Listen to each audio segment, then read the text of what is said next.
My name is Zach Arnold. I'm a Hollywood film and television editor, a documentary director, father of two, an American Ninja Warrior in training, and the creator of Optimize Yourself. For over 10 years now, I have obsessively searched for every possible way to optimize my own creative and athletic performance, and now I'm here to shorten your learning curve. Whether you're a creative professional who edits, writes, or directs, you're an entrepreneur, or even if you're a weekend warrior, I strongly believe that you can be successful without sacrificing your health or your sanity in the process.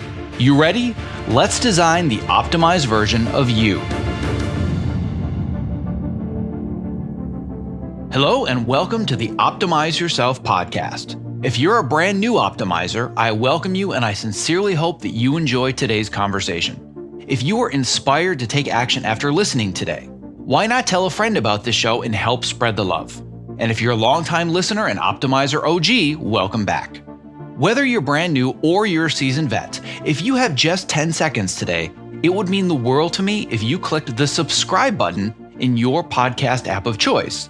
Because the more people that subscribe, the more that iTunes and the other platforms can recognize this show, and thus the more people that you and I can inspire to step outside their comfort zones to reach their greatest potential. And now on to today's show. Whether or not it's by choice, now that many of us are settling into our new normal, working from home for what looks to be the foreseeable future, we're realizing that it's a lot harder to manage a seemingly unlimited amount of free time. Remember all the time that you were begging for to have so you could get all of the stuff done on your someday list? Well, be careful what you wish for, right? First of all, I want to make it abundantly clear that everyone is working through their own emotional journey right now, and it is okay if you are not ready to be productive. However, if you are at the point where you really want to accomplish something meaningful with the time that you have been given, but you can't figure out where to start, or how to organize your day, or how to set a goal, well then today's call is going to answer all of those questions for you. Today's episode is another community Q&A call with my Optimizer coaching and mentorship community, where I break down the process of identifying one member's one thing so she can build the habit of writing more on a consistent basis during this pandemic. Whether or not you're interested in using your time to write or learn a new skill or just get organized or even spend more quality time with your family as opposed to everybody staring at screens all day long or whatever it is, this session should help you design a clear plan of attack so you can at least get that one thing accomplished every day before you spend the rest of the day simply surviving. Now, if you found this conversation helpful and you would love to know more about becoming a part of this community and you'd like to work with me either privately or in a small group setting, I am opening enrollment for the next semester of my Optimizer coaching and mentorship program. To learn more about how it works, how long it will last, what goals that we can help you accomplish together, and of course, your investment of both time and money, visit optimizeyourself.me/optimizer to learn more and apply. All right, without further ado, after a brief break to recognize the sponsor of this episode, my live Q&A call with my Optimizer coaching and mentorship community. To access the show notes for this and all previous episodes, please visit optimizeyourself.me/podcast. This episode is made possible for you by, you guessed it, Ergo-Driven, the creators of the Topo Mat, my number one recommended product if you are interested in moving more and not having sore feet at your height adjustable or standing workstation. Almost every new person that I meet in this industry starts our conversation with, "Hey, I got a Topo Mat because of you. It changed my life. Thank you." If you are not standing on one today, I cannot recommend it enough. It's super comfortable, it's an awesome conversation starter, and by the way, it's also scientifically proven to help you move more throughout your workday. To learn more and get your Topo Mat, visit optimizeyourself.me/topo. That's TOPO. Hello, everybody, and welcome to the latest episode of the Stars series Counterpart. Now, for those of you that have been joining our community Q&A lives, you know that I've been referencing things like The Matrix and Twilight Zone and Black Mirror. If you're not familiar with Counterpart, oh my God, is that series good? And by the way, it's very, very timely with our current circumstances. If you have the time and you have the subscription, I would say jump on Stars and watch season 1 of Counterpart. It is fantastic. Either way, just killing some time while I'm waiting to make sure that Facebook goes live. I'm assuming at this point it is. My name is Zach Arnold. I am the creator of the Optimize Yourself program and podcast. And once again, I'm doing my community Q&A session with my coaching and mentorship members. So I'm going to put you guys on grid view so everybody can see you. So say hello so they know there are other real people all over the country and the world that are stuck in their same little tiny boxes. By now, I'm sure everybody recognizes a Zoom call because everybody is freaking on Zoom all the time. Oh my God. Anybody that has kids knows the struggle. Dear Lord. Everybody right now is on Zoom. Like if I were to show you my family's calendar, almost all of it is just blocks that say Zoom for gymnastics, Zoom for martial arts, Zoom for PE, Zoom with math teacher. It's insanity. So on that note, what we are actually going to be talking about in today's call is time management at home. That's why I brought up calendars. So on last week's call, we talked a lot about finances, getting things in order, figuring out how do we weather the storm, what money am I bringing in, if any, what money am I spending, how can I reduce it? So for anybody that's interested in going back to our previous Q&A that we did last Friday, just go to optimizeyourself.me/podcast. And I've now released that as a podcast. And more importantly, I just released a first of 3-part article series about organizing your finances, and that includes a Google Sheet template. And I know Melanie was like, "Ooh, a template." Melanie's in my coaching program, and she and I are spreadsheet geeks. If you want a copy of that spreadsheet template, and you also want to learn more about how to get your finances organized, understand a clearer picture of how you can weather the storm, just go to optimizeyourself.me/budgeting. So on that note, I want to open it up to the group here, and I just want to find out, first of all, how are you guys? And then I want to talk a little bit about time management and what you're struggling with, trying to figure out what to do with your newfound time at home. So who wants to start, wants to introduce themselves and chat a little bit about what's going on in their life right now? Melanie. I think during the first week, I was like, this is great. I'm going to wake up every morning. I'm doing my morning routine. I'm doing my night routine. Everything's going really well. But then when it became into the second week, all the days just blended into one, and I was up late every night, and it sort of hit the skids after 2 weeks. So I'm going to try to get back into it. And luckily I'm working from home on a short film right now, so that's good to give some structure to the day. I can assure you that you are definitely not alone in having this mindset of, oh my God, I have all this time and I'm home, so let me get stuff done. Oh God, but I don't feel like getting anything done. What the hell is going on around me?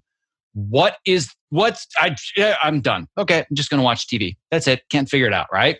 Mm-hmm. So I'm gonna, because even I went through the same thing where I'm Mr. Productivity and Mr. Time Management, and I was like, yeah, I don't feel like being productive right now. There's a lot going on, and I'm not sure this is the top priority for me. And I just kind of need to process the insanity that's going on around me. So I'm curious, when I bring it back to the group, how many of you are more in the state of mind of, you know what, I'm just going to use this time to its fullest and I'm getting something out of it? Okay, we've got a couple, we've got some kind ofs. And how many of you are in the mindset of, I really want to be productive and I just can't. I'm just stuck. I'm frozen. I feel paralyzed. How many are kind of in that mindset? And how many didn't answer either? Whoever didn't answer either, I'm going to call on you and you're going to tell me where you are. So Itai, your hand went up. What's going on with you? I think the thing with me is it's not that I'm not doing stuff with my day, but I don't necessarily spend too much time on things that I don't want to spend most of the day on, and not enough time on the things that I actually want to prioritize. And so there's that. So what is it that's holding you back and stopping you from saying, I know I should be doing these things, I should be doing those things, I'd like to be accomplishing something, but then at the end of the day, you're like, why? Why am I here? Why wasn't I able to get through this stuff? So talk me through the mindset of what's holding you back. And again, for anybody that's not familiar with these coaching calls, I never come at this with judgment. Like, Itai, why are you not getting more done during this global pandemic? What is your problem, right? It's just more about understanding and asking ourselves the honest question. What is it that's stopping me so I can find a way to overcome it? So what's going on in your mind right now? I mean, it's not necessarily that I am disappointed at how I spend my time, or that I feel like I wasted it. It's Like, for example, like yesterday, I listened to your podcast about Profit First, and I've been spending the time since then, including all this morning, just figuring out, how to make my unemployment, not even touching savings, just with unemployment, make that work. And then that went into a rabbit hole of just looking at how much I spent on grocery and different cards over the last month and how much over normal budget that is. Without even, even that I would never spend that much time doing. And I realized that, once you have the system in place, then it's not going to take that much time. At the same time, it's like, I was planning on spending like a few hours on, tutorials, yesterday, today, end up maybe an hour, less than that even. So kind of like that balance of like spending a lot more on stuff that I feel is important, but I'm not necessarily in a place where I feel like, well, if I waited with that, 2-3 days and I focus on tutorials right now, it's going to break me financially. I'm not at that place. I could have just like, well, you know what? We'll schedule that to the end of the day. Let's focus right now on getting some more tutorials done just so I feel like I'm in progress on whatever I was planning on studying kind of during this pandemic. Not that I think I'm going to run out of time this month, but still, I end up spending more time on stuff that are important, but I could prioritize them differently. I could put them later. I could spend less time on them. But it sounds like for you, and I think this is very common for a lot of people. I've heard this. I've had many of these conversations with my coaching group. I've had private conversations with people where I think the hesitation is, I know that I want to use the time to learn tutorials or watch courses or do research or whatever it is. But the fear that most people have is, can I even afford to be using my time that way right now? Because they don't really understand how much runway do I have, so to speak. So I'm curious, how many people here in this group, either before last week's call or after last week's call, have been able to alleviate at least a little bit of the financial anxiety and realize, all right, now I have a clearer picture of my financial situation, and therefore I have more space either on my calendar or space in my brain to now hunker down, know this is my reality, and just learn stuff. Has anybody actually gotten to that point, or are you all still kind of working through that point? Julie, your hand shot up. Do you want to jump in here for a second? Yeah. What specifically do you want me to address? I just wanted to know where you are in kind of this mindset of hunkering down, learning new stuff, kind of being able to shut the world out. Because one of the most difficult things about managing your time is actually being in the mindset and the headspace to do those things. Everybody thinks that it's just about the latest productivity apps or how to use a calendar. Oh my God, Trello is going to change my life. Well, it's not if you're not in the right mindset. So where are you right now, having said what you just did about, well, yeah, I feel like I'm at the point where I've got that stuff out of the way? I think what's helped me the most is staying consistent and remembering that I'm not alone. It's really easy to panic and start thinking about really just your personal life and circumstance. But remembering there's just millions of people in this has really relaxed me and kind of allowed me more time and space mentally, especially to look at everything, look at the numbers, see where we're at, know that there's really nothing you can actually do to some degree. So stressing for me, it's just not worth it. So as somebody who's a bit of a mindset geek like I am as well, what are perhaps one or two of the things that you've done since all of this started to get yourself in the place where you can even say, can't control it. Why stress about it? Logically, that seems smart. Like, why should I stress out about something like a global pandemic when the only way I can control it is sitting at home? Easy enough. I'll sit at home. I'll be productive. For most people, that's very, very difficult right now. So what have you done to get yourself to that place so you can better manage your time and focus on getting things done? I just really look at it from an above angle. It's all perspective. I think, yes, the circumstance is pretty negative, what's going on, but at the same time, when are we ever going to get this much free time? Hopefully not again. So looking at it from that angle, it's like, that's kind of a gift. Like, we have an opportunity to actually have all the free time, we've even more than we want. So to me, it just changing that perspective of what am I going to do? There's nothing to do to, oh my God, I can do anything I've ever wanted to do. I can't go outside, so we can stay inside and grow and learn. And that helped me the most, just the perspective. All right. Well, that's great. And I think that that's really the place to start for a lot of people. And from what I have learned, it really is all about overcoming this barrier of fear and anxiety and paralysis before it is, I want to learn more about calendars and Trello, and that will help me get more productive. Even for the groups that I'm working with right now, Howard being one of them, we're in the process right now of the Focus Yourself curriculum, where we are learning Trello and calendar management and time management. And it's kind of bizarre. It's like living in this bizarre alternate reality where we're talking about being more productive and we can focus during our 90-minute calls. But then it's like, yeah, but the world's kind of falling apart all around me. So Howard, I'm going to bring it back to you for a second, because you've been so helpful the last couple of weeks, providing some feedback to me and being supportive in the community. You've been doing crazy, super deep dive into Trello. So I would like to talk to you about, since you're just now being introduced to this idea of better time management and more productivity, are you still getting stuck in the psychological anxiety in everything that's going on in the world? Or are you able to just kind of shut it out and say, I'm going to learn productivity today? I've been kind of 50-50, I think. I mean, I think I did take the first week of quarantine to learn Trello and to really sort of, pick it apart and figure out what it could do for me and get my lists in there and adapt to how that works. And that's actually helped me quite a bit.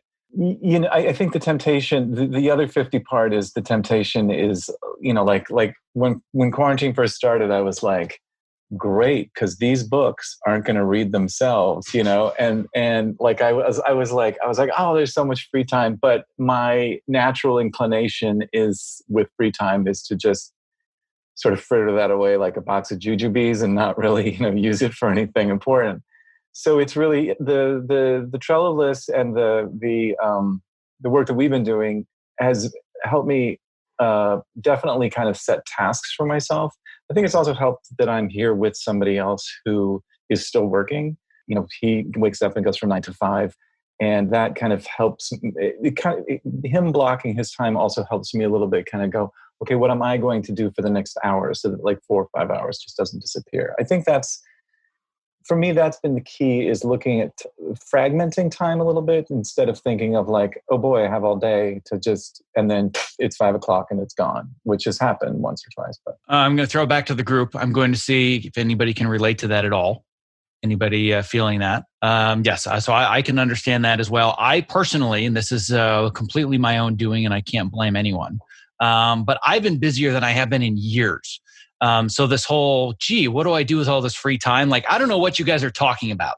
Because I've been spinning my wheels like 16 hours a day, trying to do what I can to, just find ways to keep people afloat and give them whatever strategies are necessary.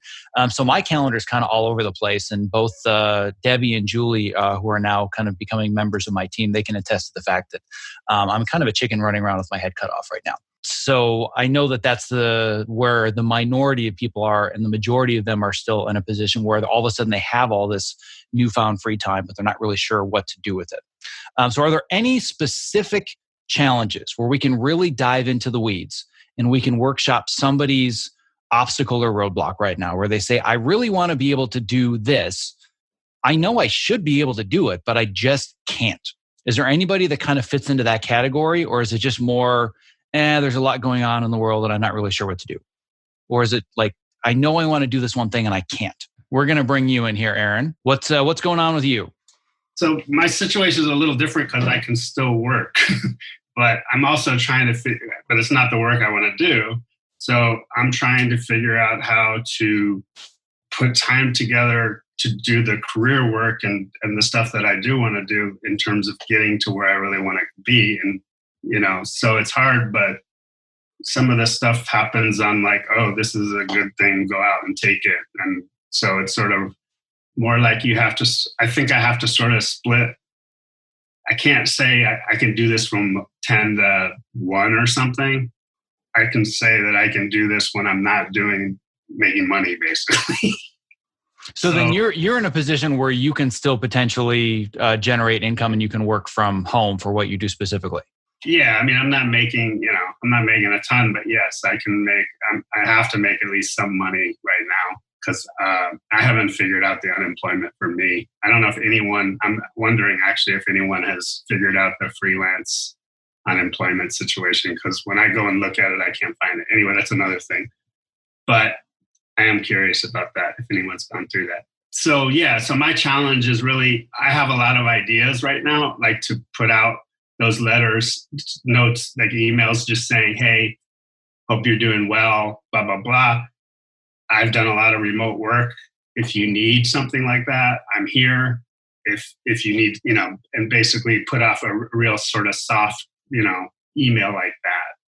Because, some people have not done a lot of remote management work, and I actually have done a lot. So I think that would be an advantage at this point.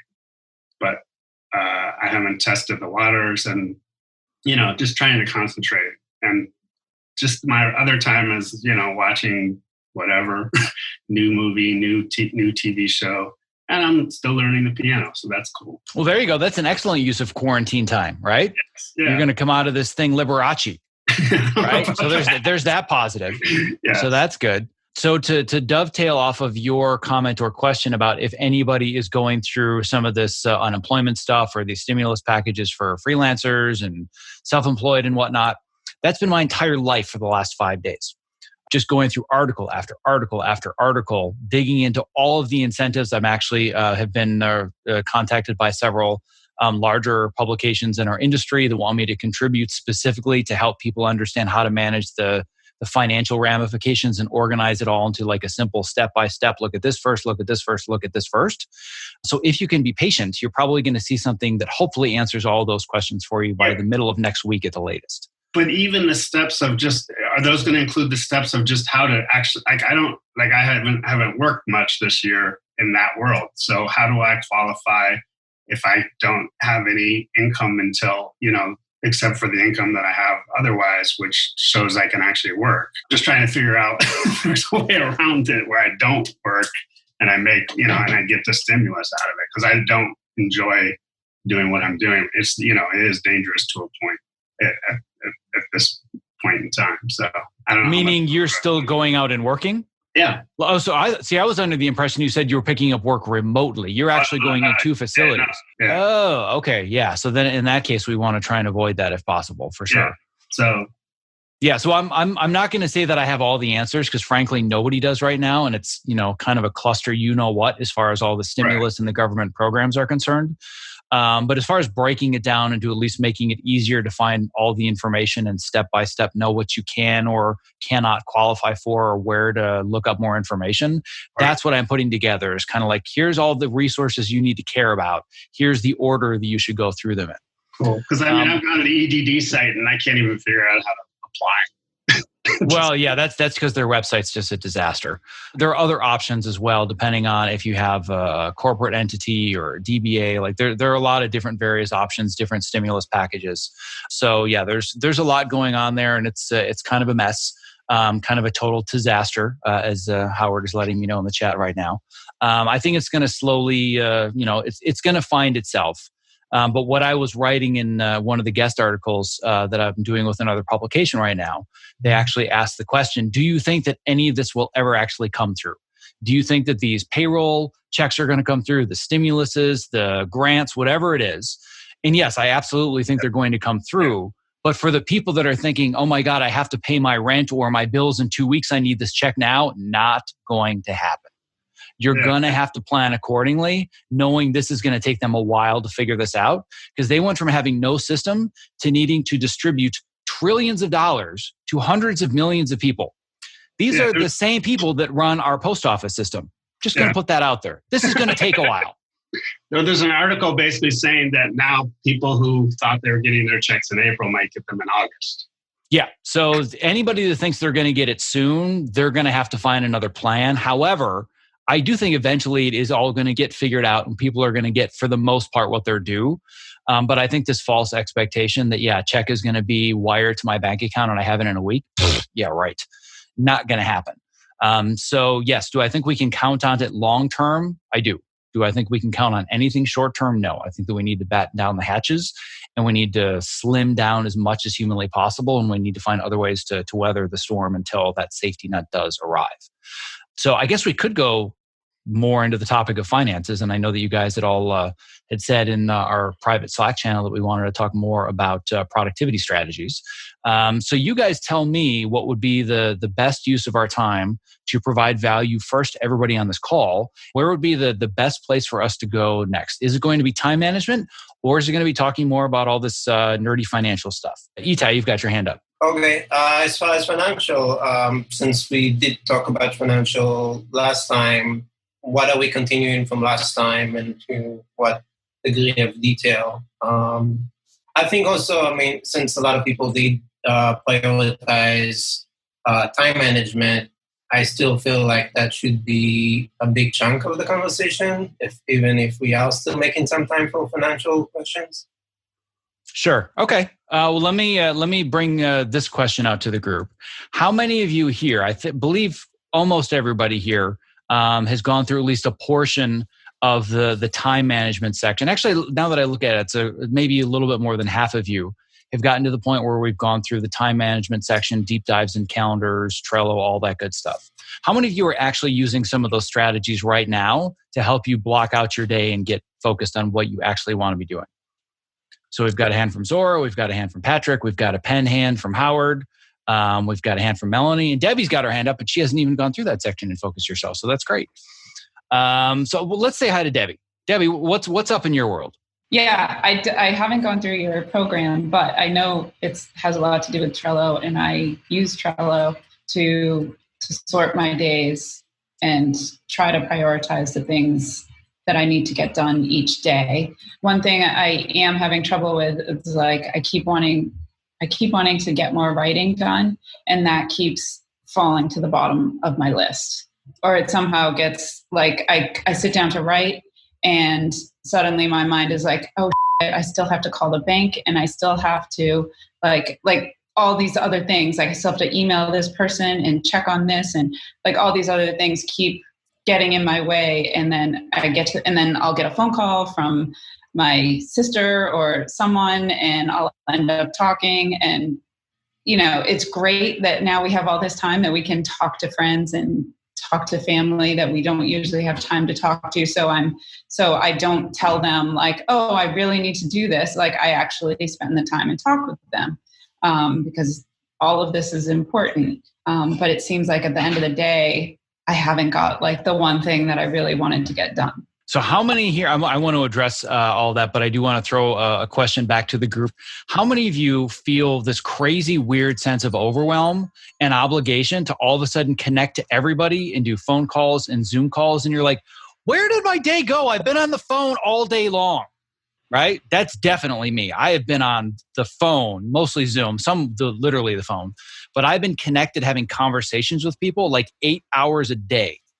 And there is a certain point where you think to yourself, I really want to talk to people. I want to find out what they're up to, but I also got to call the bank and I got to call the credit card company, and I'm going to be on the phone for hours with these people, right? So I want to go back to you specifically, Debbie. And what I'm curious about is how are you managing your day and your week now? So like you said, you've identified this thing called the one thing. We talk about this a lot, specifically in Module 5 of the program. We talk about this idea of identifying your one thing.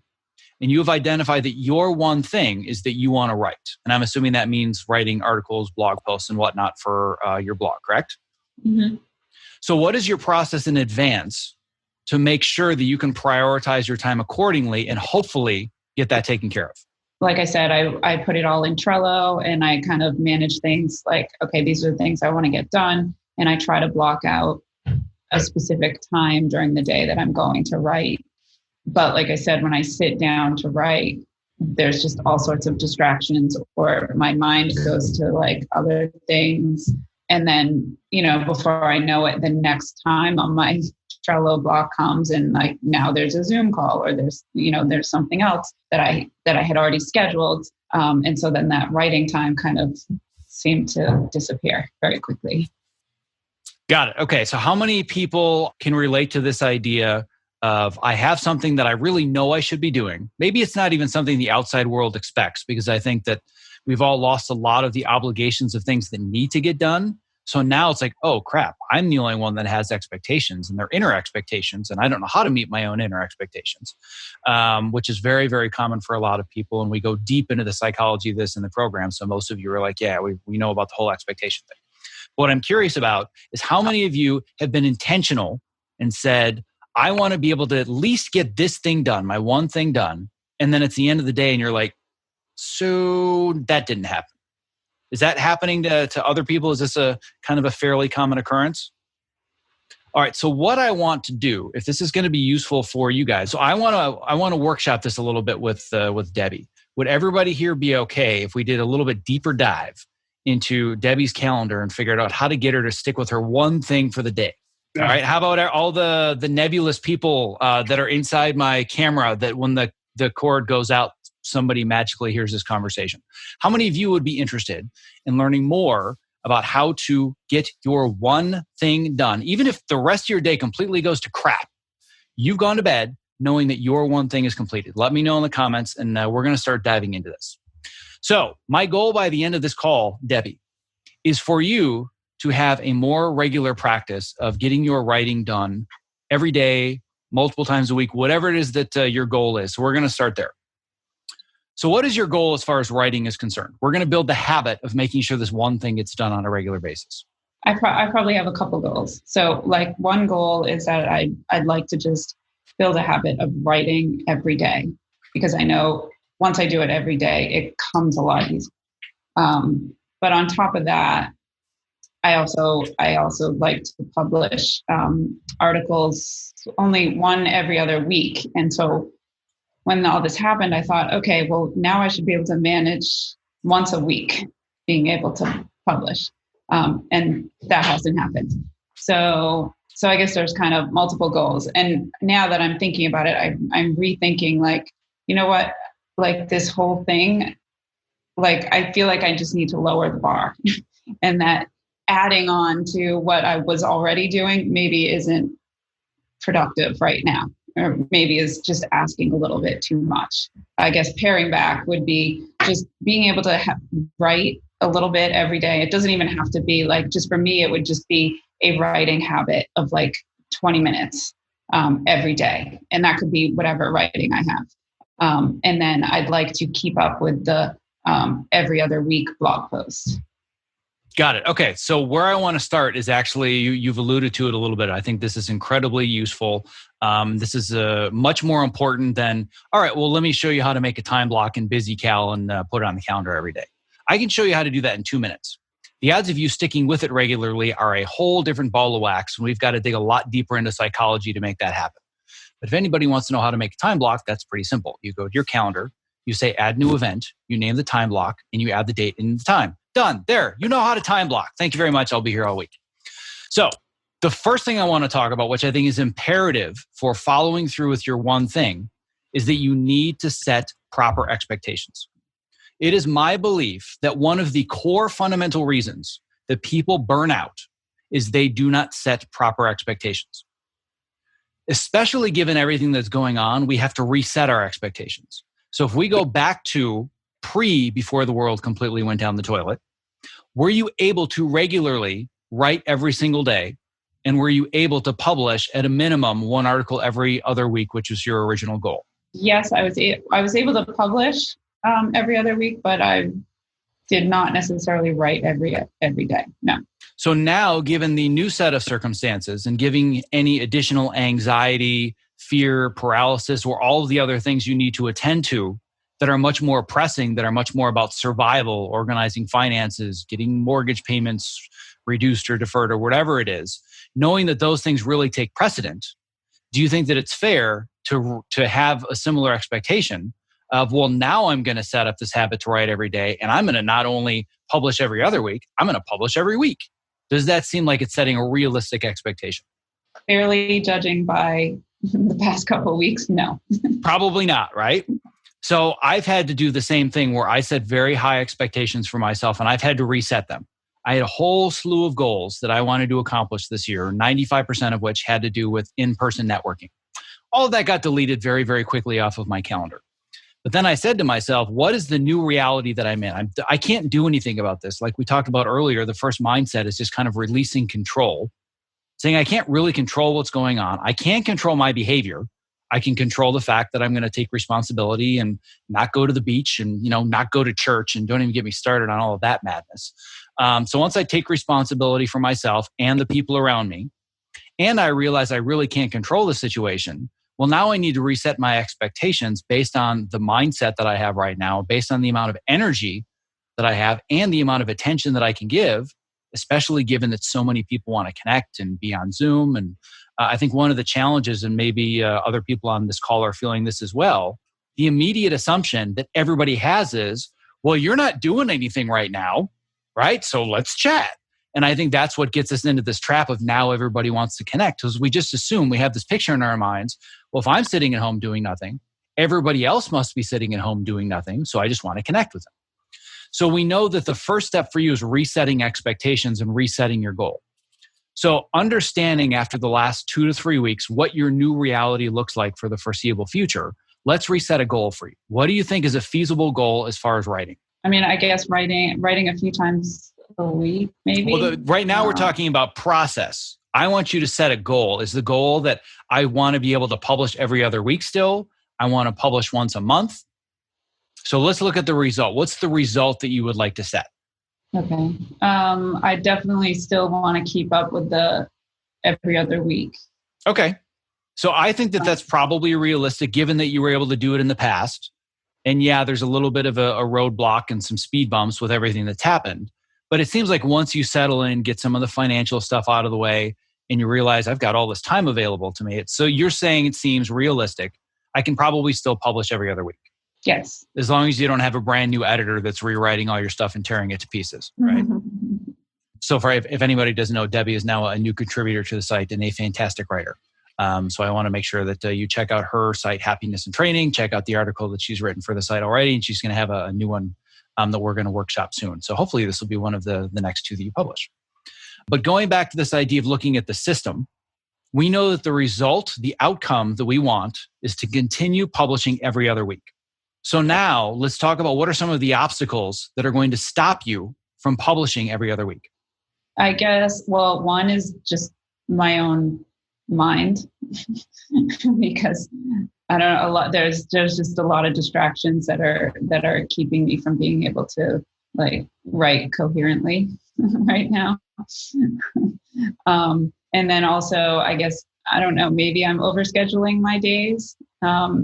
Maybe I'm, trying to fit in too much because there are different, Zoom calls and classes that I'm now taking and things that weren't available before that I'm now kind of signed up for. So maybe that's kind of one of the obstacles is, and again, like I said, like random phone calls, like people, trying to connect and, wanting to do that, but not being able to block off that time to write. Got it. All right. So we're talking about, sounds like the most common obstacles are going to be either distractions or interruptions. Do you know the difference between the two? Distraction could be internal. Interruption would be something external. Yes. So a distraction is, I really want to write. I don't know what I want to write about. So Facebook, Instagram, right? That's a distraction. You sought that yourself, right? People think that if they get a ding or a chime, well, somebody just interrupted me. No, they didn't. You allowed them to distract you. There's a big difference. So if you're living in the same space with people, like I'm living with my wife, third grade teacher, and I've got 2 kids. And like everybody else on the planet, they're home all the time. That's an interruption. Every 15 minutes, Daddy, can you make me some lunch? Daddy, can you get this plate off the top shelf? This or that or the other thing. Those are interruptions. I can work to minimize those, but I can't just get rid of them. But distractions are things that I can control. So if we're talking about these incoming calls that you have, is there any reason that you couldn't put your phone in airplane mode for a certain period of time and just defer those distractions until later? No, and that's really interesting because I always do that. And that didn't even occur to me, especially when I'm actually working. When I was working, I always had my phone on airplane mode. So I have a suspicion why it's not in airplane mode right now, but I'm curious why you think it's not. Probably because I want to be available for these things. Exactly. I think that right now, what a lot of people are experiencing is a lack of connection. So we want to create this feeling of hyper connection. And I think before, when we knew the world was just available to us outside the window and outside the door, airplane mode wasn't that bad. But is there a level where going into airplane mode is actually kind of scary right now? I don't know. Maybe. Yeah, it's really weird that I hadn't thought of that because it used to be on all the time. So yeah, maybe there's something scary about it. All right. So now we're talking about distractions, interruptions, these being the biggest things that are stopping you. I don't think we're going to be able to manage and mitigate these for 14, 16, 18 hours a day. But if we're talking about just for developing the habit of writing every single day so you can publish every 2 weeks, is it feasible that you can all but eliminate both distractions and interruptions for the period during the day when you want to be a writer? Yeah. Okay. Yeah. So that seems manageable, right? Mm-hmm. It's not like you're telling people I'm no longer available. I'm going to have a 1 hour block 1 day a week where I'm going to be available for phone calls. You're still going to be available to people, but you're just making sure there's a little bit less availability. I think right now, one of the things that the trap that people are falling into, people fall into this trap anyway, but especially now is feeling like we should be saying yes to everything. I'm going to put this back to the group a second and then we'll continue. Are there people here that feel like it's really hard to say no to just about any request right now, whether it's a quick phone checkup or this or that or the other thing, where it's just kind of like we're on yes overload? So it's a little more than 50-50.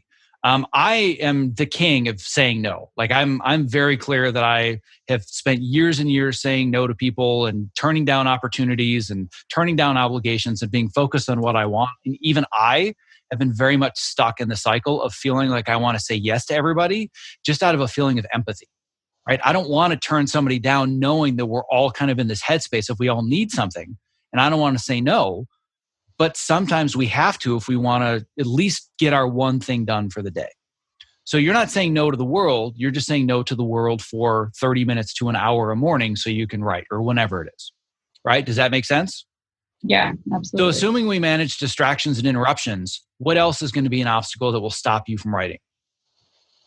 The thoughts that come into my head that tell me what I'm writing is stupid or whatever it might be for that moment. So anybody in the group that's been through the program want to tell me, what is that she's having? What are those called? Anyone want to raise your hand? And all right. So Patrick, was that you with your hand up?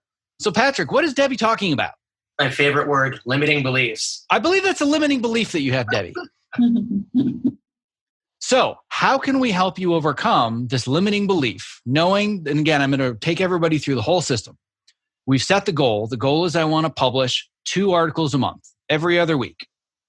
And one of my obstacles is that I need to eliminate or minimize distractions. Another obstacle is minimizing or eliminating interruptions.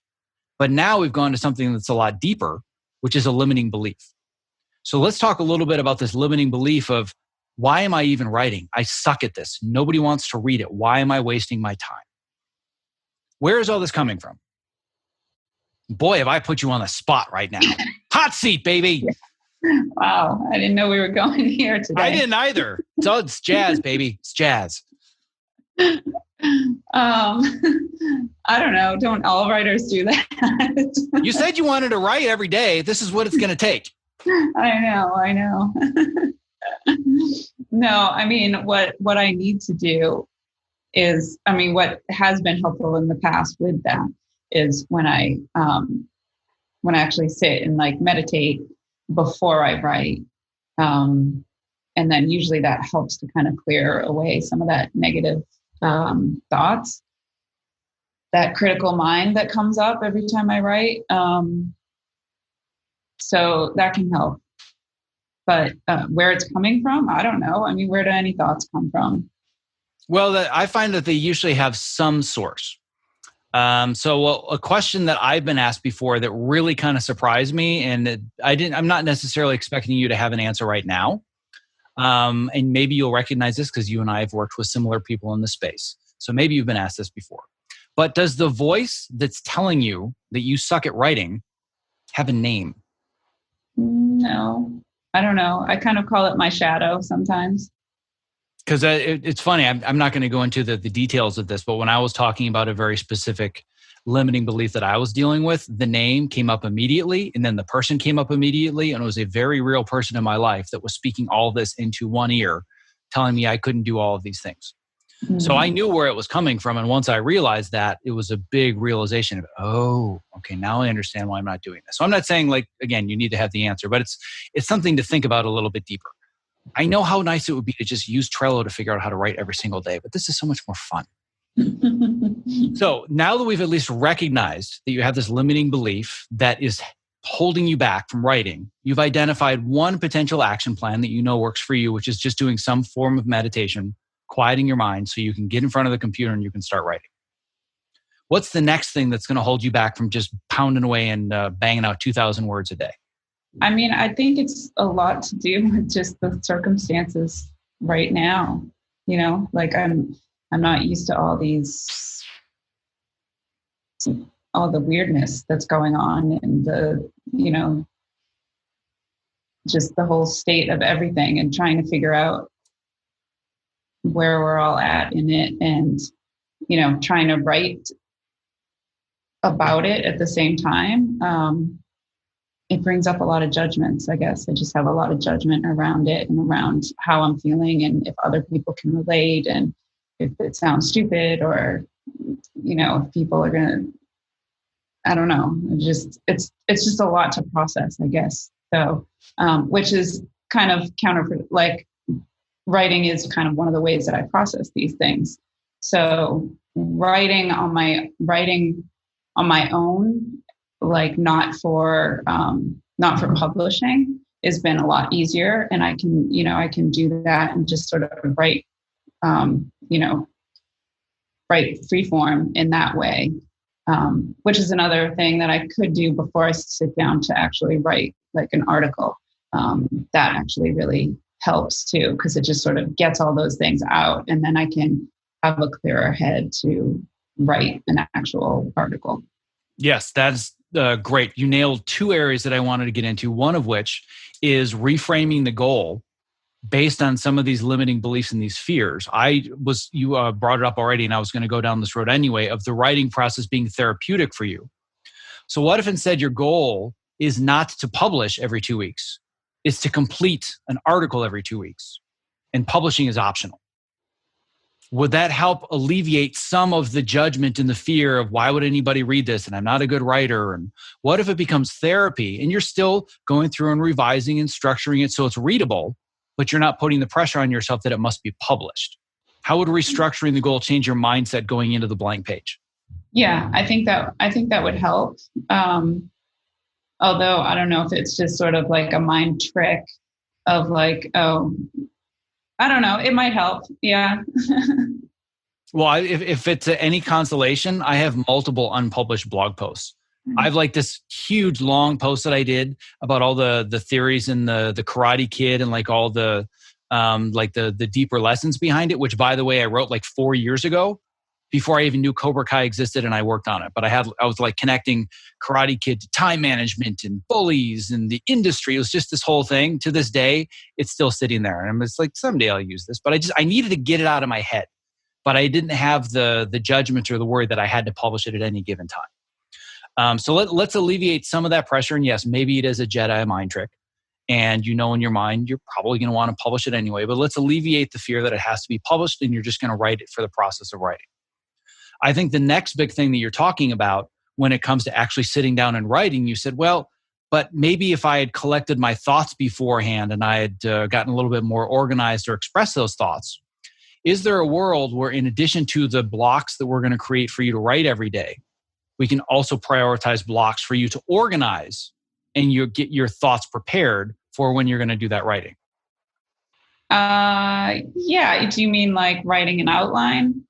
Yes. So one of the things that I've done and I do this both as a writer and also as an editor, I do plenty of prep work, so I never have to fear looking at the empty timeline, looking at the empty canvas, or looking at the empty page.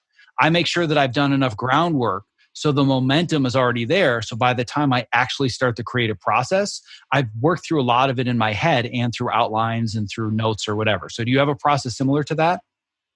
I do. So I think that's kind of part of my struggle right now, is because like I had an initial thought, an initial idea of what I was going to write about. And I did make notes, and like kind of, it wasn't as structured as an outline, but it was kind of like a general, okay, these are the points I want to make. And then I started writing, and it went a little different. And suddenly, the things that I was writing wasn't exactly what I was initially going for, because that initial idea I wasn't feeling that idea anymore, I guess. So that's where I started struggling, because now I'm writing a new idea, which I was more excited about. But then I didn't actually have a plan for it. So I kind of lost. So then I felt like, then I was judging it, because I was like, oh wait, am I just talking out of nowhere and not really getting to a point? So the struggle now is that I don't have that sort of structure of the outline that I normally have. So that's when a lot more judgment comes in, and a lot more kind of negative thoughts like, oh, you don't know where you're going with this. Got it. So putting this back to the group, which is largely comprised, I think everybody here is a creative professional in one way or another. How many of you can say confidently that the finished product that the world sees is exactly like you pictured it in your mind when you started? Anyone? Howard, just the best look ever. He's just like, what? No, right? We have a path that we want to go down. We think it makes sense, and then it just completely falls apart, right? What I should do, just for you, Debbie, is I should show you some of my really intricate, detailed outlines that I have for my blog posts. Show you the blog post first, show you the outline. You'd be like, is this even for the same article? Like, these two don't align at all. So anybody that has done any screen sharing with me and seen my mind maps, you know that I go a little crazy with my mind mapping software. However, within about 150 words, all of it goes to crap. The important thing is not that I'm sticking to my structure or sticking to my outline. The important thing is that I'm writing. And I have some theme or some takeaway that is buried deep inside my outline. And I have that as a reference to get me back on track if I need it. But I don't feel the fear of going off track if I feel the direction that I'm going makes more sense. Even with the article that you and I were working on together, we had an idea of what it would be, and then it turned into something completely different. Do you think that our original vision for the piece that you and I workshopped was better than what our final outcome was? No, not at all. No, I think we landed in a good place. All right. So then I think and again, I'm trying to put together an action plan to get this weekly writing habit in place. We have the goal, which we've now revised, to I'm going to write and complete an article every other week, publishing optional. Most likely we'll publish, but it's not 100% necessary to alleviate some of that, those inner limiting beliefs. We're going to eliminate and minimize distractions and interruptions as much as possible. We're going to set aside an additional time block, either the night before, an hour before, whatever it is that makes sense, to make sure that you have some semblance of an outline. But what if we were to release the outcome of I'm going to stick with my outline, and instead we judge success or failure by whether or not you're just writing? Yeah. I'm sensing some positivity in there, right? So is this starting to alleviate a little bit of the weight?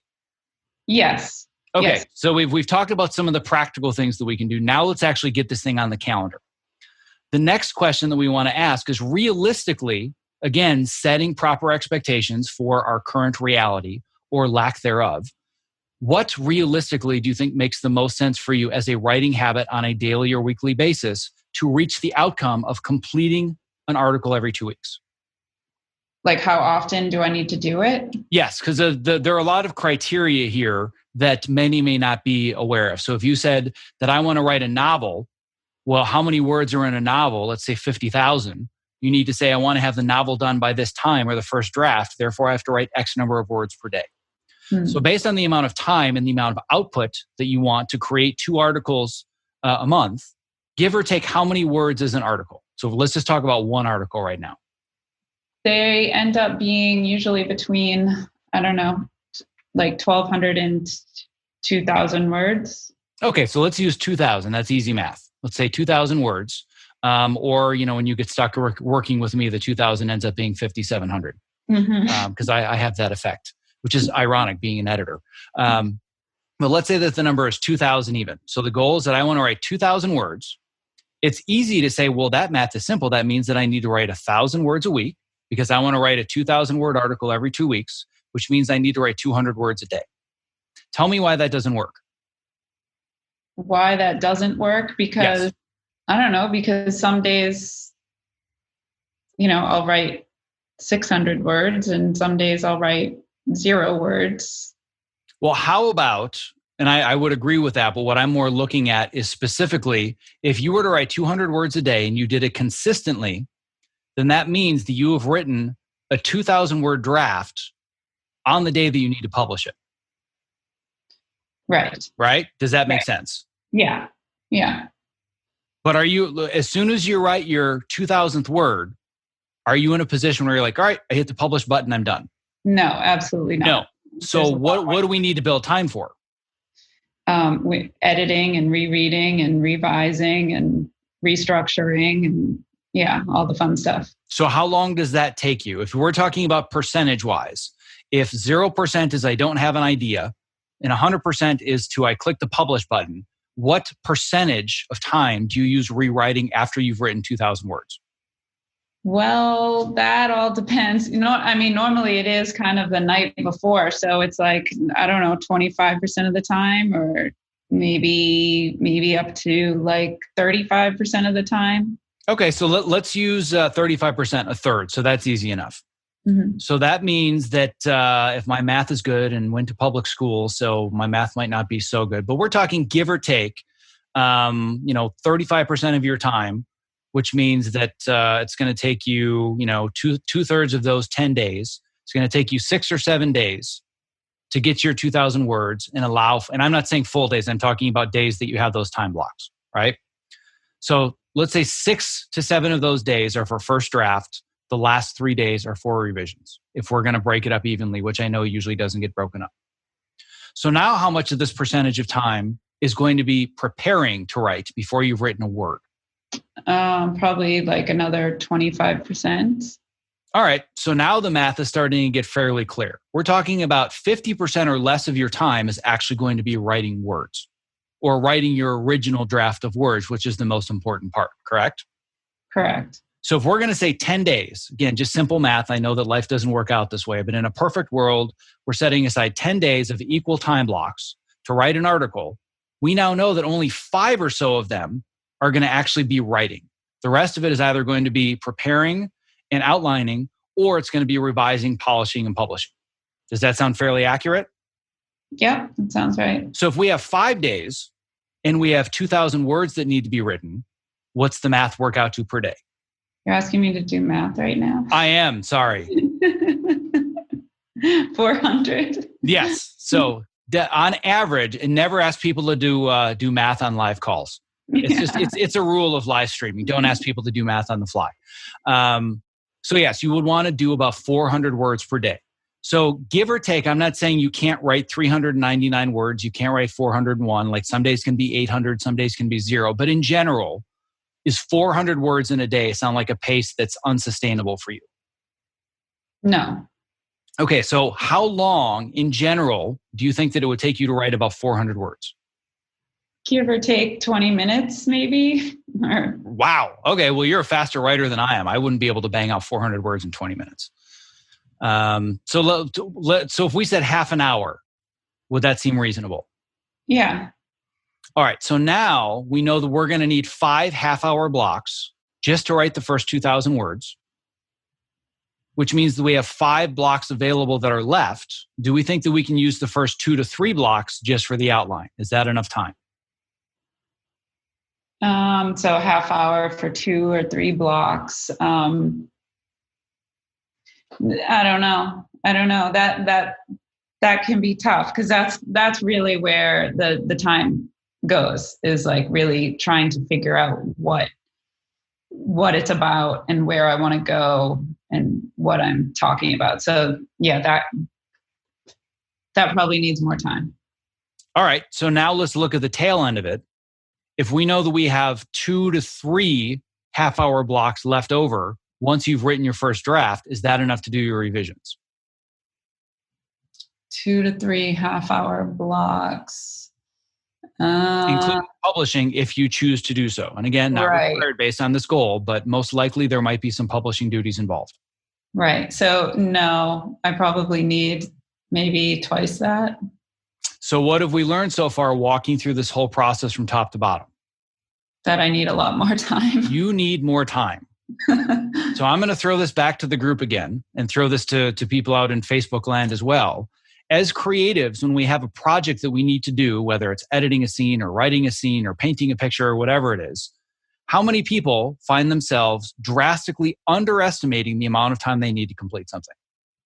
Welcome to one of the main fundamental sources of burnout. I am the poster child for this. I always underestimate how long I think something is going to take me, but I stick to the deadline because I'm a committed guy and I don't want to let people down. And I said, yes, I was going to do it. So I burn myself out working long hours, late nights, weekends. Don't tell anybody about it. Don't ask for overtime because I set the wrong expectations. And one of the reasons that I think psychologically you're having a hard time sitting down and writing is there's a part of you that knows I probably haven't given myself enough time to do this right. So what is the point of doing it at all? Does that sound like a completely crazy foreign idea? Mm-hmm. No, not at all. All right. So now that we've recognized this, let's double it. Do you think that if you were to give yourself 10 hours, split it up, or give or take 5 hours to write 2,000 words, and you give yourself 2, 3, 4 hours to outline and an extra 2 or 3 hours just for revisions, in 10 hours, do you think that you can write and potentially publish an article? Yeah, that seems more doable, I think. Yeah. So now we have a number that I think is more realistic. So now that our goal is to build the habit of writing for an hour a day and not doing 6 hours on a Friday and 4 hours on Monday because we didn't do it the rest of the time and now we're scrambling. In a perfect world, we want to do an hour a day, 5 days a week, and every 2 weeks we want to be able to publish new content. Knowing that that's now going to be the habit or the system that we want to work around, let's talk a little bit about where it makes the most sense to do that for you. If I were anybody in the productivity space, the happiness space, the blogosphere, well, you have to eat your frog first thing. Got to do the most important task when you wake up. You got to do your yoga. You got to do your meditation. You got to have your green juice. Then you eat your frog. You do your most important thing. Then you can give the rest of the world what they want. That's the way you're supposed to do it. That doesn't work for everybody. What I want to know is if that works for you by talking a little bit about something called chronobiology. So do you know what an ultradian rhythm is? No. Do you know what a circadian rhythm is? Yes. So circadian rhythm is just the rhythm that we have with sunlight and darkness, and everybody knows what jet lag is because your circadian rhythm is thrown off because you fly somewhere and daytime and nighttime are different than your body, so your circadian rhythm is off. That makes sense. Everybody here, if I bring it to the group, haven't lost anybody, we all know what circadian rhythm is, correct? So I know that for those that have been through the program, you know what ultradian rhythm is. But for you, Debbie, ultradian rhythm is the rhythm that you have in and out of any given individual day. So this means that for some people, like my wife, for example, up at 5:30, hello, feels great, all kinds of energy, able to get things done. And then at 7 p.m., nothing. She's an early bird. She is a very, very early morning person. Me, before about 10 a.m., useless. How I get through my 7:30 in the morning coaching calls is beyond me. Like, I must really like you guys because, oh my God, I hate mornings. But at night, if I just leave myself to my own devices, I get all of my best work done after like 9 p.m. And I've had to reverse my ultradian and circadian rhythms so I could manage being with my family and being present for them and not using that really valuable evening time just for myself. But I know that my default setting is that I'm a night owl. So for you, where would you put yourself as far as your ultradian rhythms? When do you think you get your best creative work done? I probably get my best creative work done before lunch, and then sometimes a little bit after lunch. And I used to, when I was working, I used to be able to write a little bit after work, as long as it wasn't too late. Like if I could get out at a decent hour and be able to write like right after dinner for like an hour, I could get some stuff done then too. So if you had to choose one, instead of saying, well, maybe I'll throw this hour here and this hour there and this kind of whenever I feel like it. If we had to choose a point in the day where it makes the most sense to dedicate 1 hour specifically to writing and making sure we publish something every 2 weeks, or at the minimum, writing it for yourself and optionally publishing, what's the best time of day off the top of your head? I'd say probably between 10 and noon or 10 and 1. Got it. Okay. So let's use 10 a.m. for now. Okay. Could be somewhere in there. I'm not saying that you have to stick to this, but we're narrowing it down from, well, I'll get it done today to I'm going to try 10 a.m. So what are all of the things that are going to get in the way of stopping you from being able to write every day at 10 a.m. that maybe don't fit into the categories that we've already talked about? Is there anything new based on that time of day? Yeah, just the general stuff of being home right now, and like now I'm cleaning my house a lot more, and just like household stuff, I guess. It's like a lot of like the chores and that stuff that like I look around and I get distracted by that and end up doing that. All right. Now I've got some ideas for you. Has there ever been a point at which you've been doing dishes or sweeping the floor or dusting a bookcase, whatever it might be, where all of a sudden you had an epiphany? An epiphany of what? Of anything. Like you're just washing dishes and you're like, oh my God, I totally should write about this. Or, oh, I just solved this creative problem. Happens to you all the time, I bet, right? Yeah. Yeah. So what if we restructured your mornings just slightly? So instead of feeling like that cleaning is waiting for you, you deliberately, intentionally cleaned before your writing block. Okay. What if you said, and again, there's flexibility here, but I want to use this as an example. You said 10 a.m. every morning, I'm going to be sitting at my workstation, ready to do whatever is necessary to write and potentially publish this post. Doesn't mean I'm writing 1,000 words a day or 500 words a day. It might mean that you're just outlining or researching or reading articles or whatever it is. But you're doing the actions from 10 a.m. to 11 a.m. every single day that lead towards publishing every 2 weeks. But from 9:30 to 10, you're doing housework. Yeah. And what you can do is something called productive meditation that you may already know a lot about because you know way more about meditation than I do. But there's idea of productive meditation is doing something that you're physically doing and moving to spark your creativity, but you have an intention behind it. So what I will do all the time before I'm going to write or before I'm going to edit, if I'm at home, it's a little bit different if I'm at the office. But if I'm working from home, I will find something to do. Sometimes it's just the dishes. This is one of the things that I do to meet multiple expectations at once. Before everybody was living at home, of course, I always wanted to make sure that the kitchen was clean when my wife got home after school. I hate cleaning. I hate doing dishes. I couldn't find a way to just bring myself to do it until I realized this was my productive meditation time. So I would clean the kitchen with the intention of, I'm getting ready to write. Let me start outlining or drafting my thoughts. And I would have my phone next to me and I would record my thoughts out loud. And I got to the point where I'd almost drafted whatever I was working on while I was doing dishes or emptying the dishwasher or cleaning off counters. And I didn't have to worry about getting in front of the empty page and seeing the blinking cursor because I was already writing. I just had to get it on the page because of the productive meditation. Yeah, that's great. I often use exercise in that way. I go on bike rides or runs. A lot of times I'll I'll have that same kind of process that comes through where I have the idea and I start it, the outline comes up in my head. So yeah. Cool. All right. So I feel pretty good that at this point, if you were to create a bunch of time blocks on your calendar, and from 10 to 11, it said writing, and from 9:30 to 10, it said housework, I think that in 2 weeks, you can have a blog post that's ready to go. What do you think? Yeah, I think it's a plan. Do you feel more hopeful than you did before we started talking? I do. Yes, thank you. If I throw this to the group, how many of you feel pretty good about Debbie having a blog post ready in 2 weeks? Seems pretty doable, right? Yeah. So now I want to throw it back to everybody here.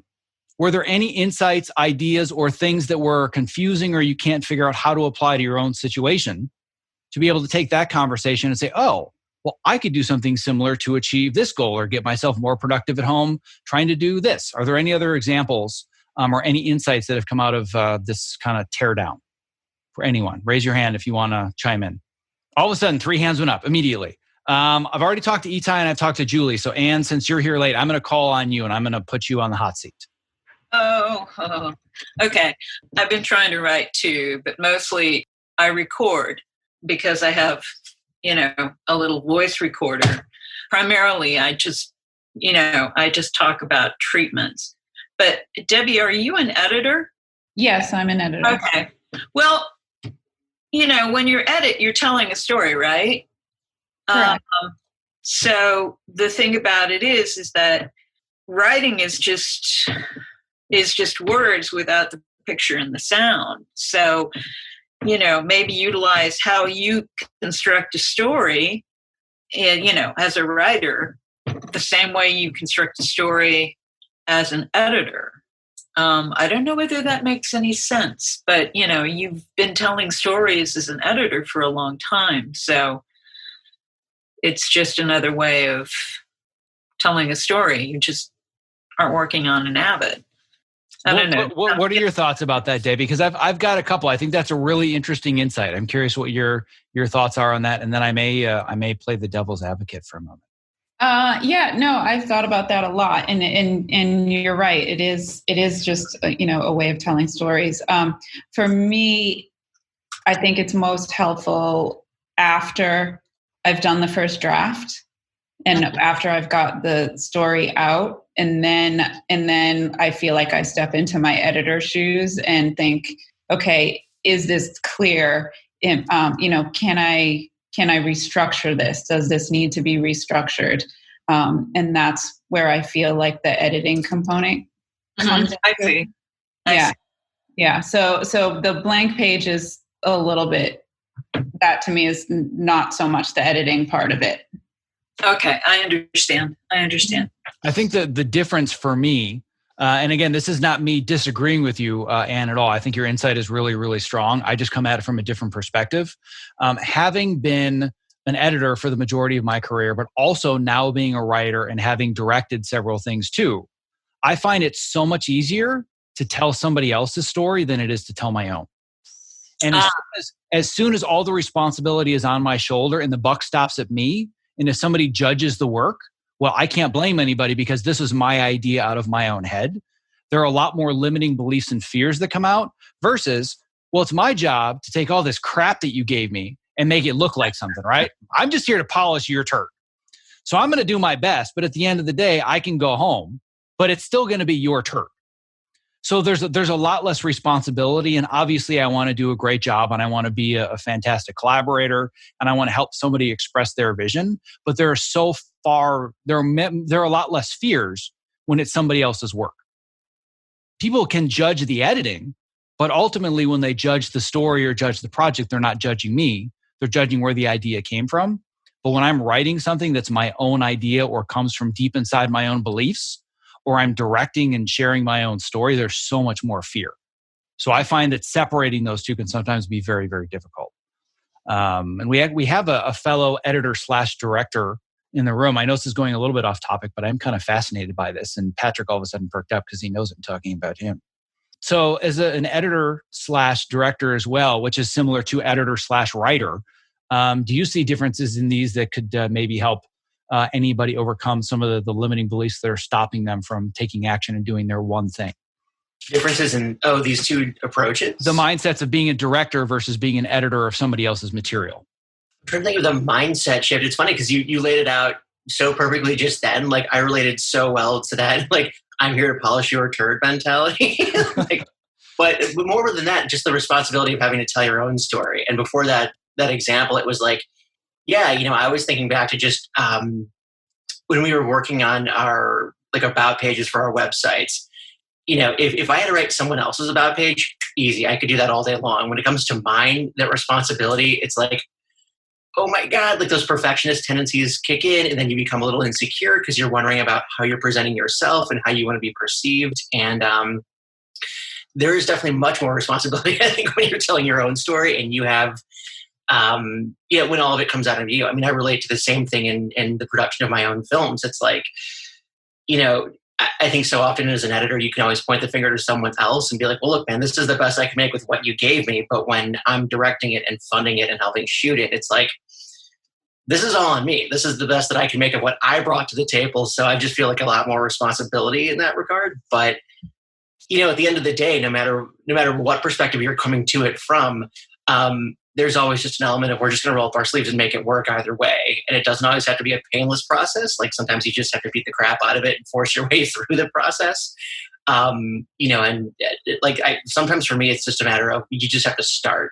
Just, just get it out, because like anything else, writing is rewriting, editing is re-editing. It's you can't be afraid to touch it. You just have to make it suck, and then make it suck less, and then make it better, and then make it awesome. Like, there's a progression. And I think that,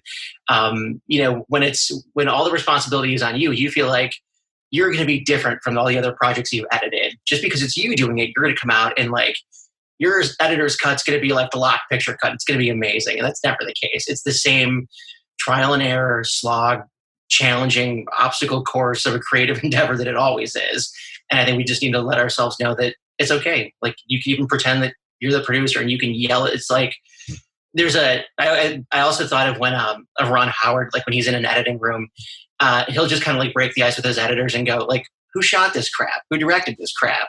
It's a way of just kind of okay, now I can put my editor hat on. And I find that when I put my editor hat on and I take my director hat off, even on my own projects, it's a little freeing. It's you don't have to wear all the same hats all at once. When you take that one hat off, to me, it's a weight off my shoulders. And I'm like, all right, now I'm editor Patrick, director Patrick's an asshole. I can work on my own stuff and it's going to be great. And, to me, that just helps get the ball rolling.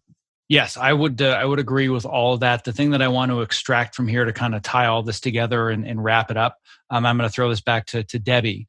But it's this idea of progression, right? It's this idea of you saying well, first it's going to suck, then it needs to suck less, and then it needs to suck less, right?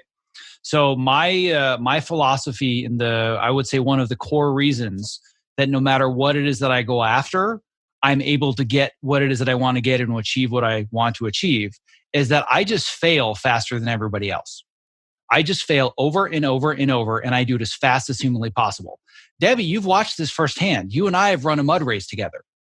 You can see that I don't think to myself, well, I'm going to be jumping into this pit and, it's mud up to my chest and I might slip or I'm just, woo! We'll see what happens. If I fail and I fall flat on my face, well, great. Well, then I learned what not to do the next time. So what I want you to do on our call today is, can you commit to failing as fast as humanly possible at setting up these time blocks and not following through with things and distractions getting in the way so you can iterate faster and faster and faster? And do you think by this time in 2 weeks, you can have an article that's ready to be published? Yes, I can do that. Excellent. All right. Well, I may or may not have a topic for us to discuss afterwards when we go offline. But do you feel better now about how to kind of reframe this process of everything is going on in the world, no idea what the hell is going on. I want to get this one thing done, but I don't really know how to approach it. I don't know why I'm not following through. Do you have some clarity on some of the practical steps you can take to turn this into more of a regular habit? Yeah, definitely. Because I wasn't necessarily doing it every single day. And I was definitely being a lot more lax with okay, well, I finished that one. Now I have some time to breathe. And really, if I, like I said in the beginning, I wanted to have a writing practice every day. So So that's what I need to do, is schedule it every day. And I think having an hour block is a totally manageable time. I can totally put my phone in airplane mode and, just have that block. And I think building that structure in 5 days a week will really help just sort of get the ball rolling and make it be a process. Awesome. Well, I am very, very glad to hear that. Before we wrap up for the day, is there anybody else on today's call in our group that wants to commit to starting some new habit and wants to throw it into the world with some external accountability, something they want to accomplish between now and our next call? Melanie's shaking her head. And then we've got Ann next. So Melanie, or were you just ready to sneeze and you have no goals whatsoever? No, I've got the same goal as Deborah. I want to write for an hour a day.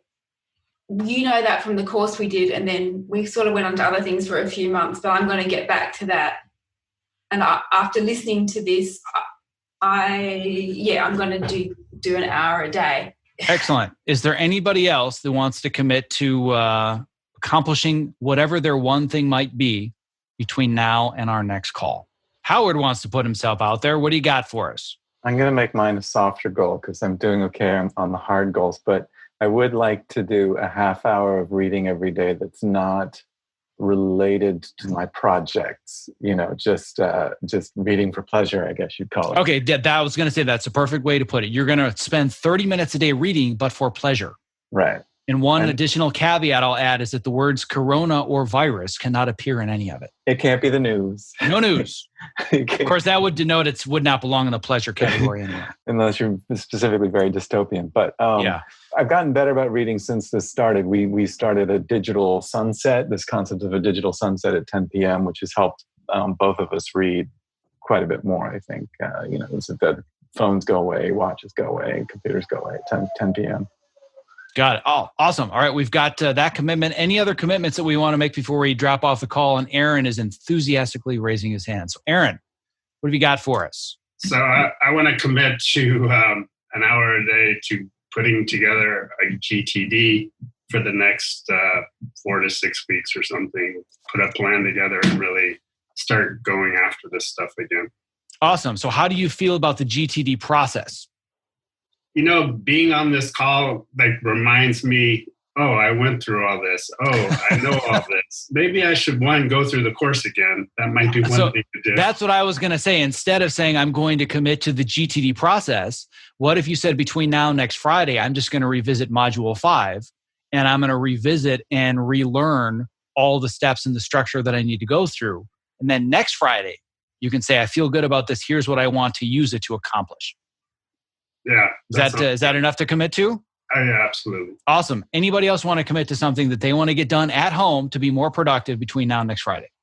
Itai, and then Ann after. I'm just committing to hours of editing or tutorials per day. All right, that sounds good. And then Ann, let me switch it over. What would you like to commit to between now and next Friday? We have a ton of paperwork that has to be gone through for taxes and also looking through financial aid. And it's sort of like we're buried underneath it all, and I have to organize it and put it in its proper order. And that's a tall order right now. And then the other thing is to exercise every single day. Ooh, there's a good one. Love that one. That's good. All right. Well, I don't want to spend too much more time here. I know that I promised at the most 90 minutes, and I'm already at 91. You guys know how I am about time management. Does anybody here have any other final thoughts or things they want to share before we sign off? I would just say one thing about success and failure. Yes, sir. Michael Jordan was one of the greatest is the greatest basketball player ever.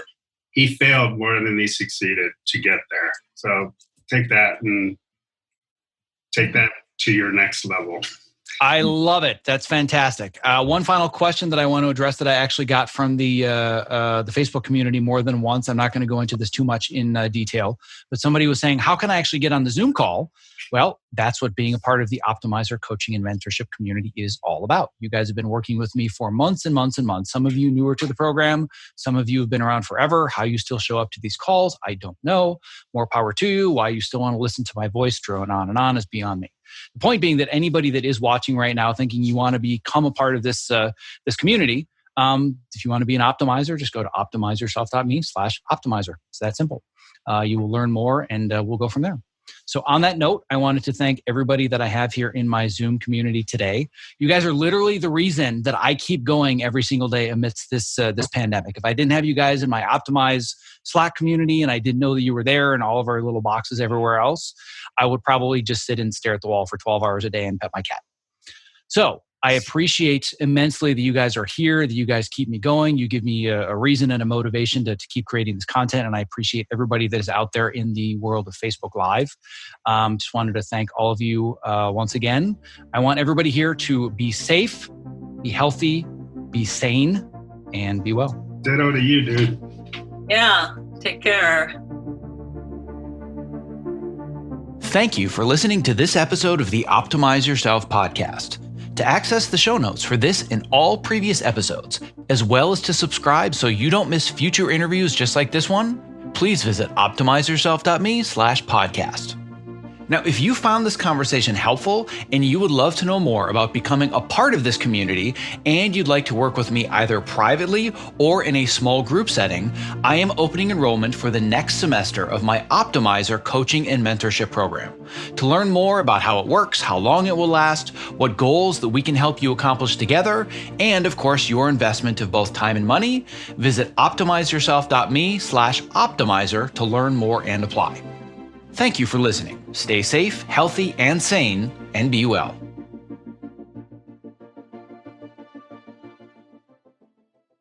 This episode was made possible for you by, you guessed it, Ergo-Driven, the creators of the Topomat, my #1 recommended product if you are interested in moving more and not having sore feet at your height adjustable or standing workstation. Almost every new person that I meet in this industry starts our conversation with, "Hey, I got a Topomat because of you. It's changed my life. Thank you." Listen, standing desks are only great if you're actually standing well. Otherwise, you are just fighting fatigue and chronic pain. Not like any other anti-fatigue mat, the Topo is scientifically proven to help you move more throughout your day, which helps reduce discomfort and also increases your focus and your productivity. I'm literally standing on one as I read this, and I don't go to a single job without it. And if you're smaller and concerned the Topo mat might be too big, or you simply don't have the floor space, well, there's a Topo Mini for that. To learn more, visit optimizeyourself.me/topo. That's TOPO.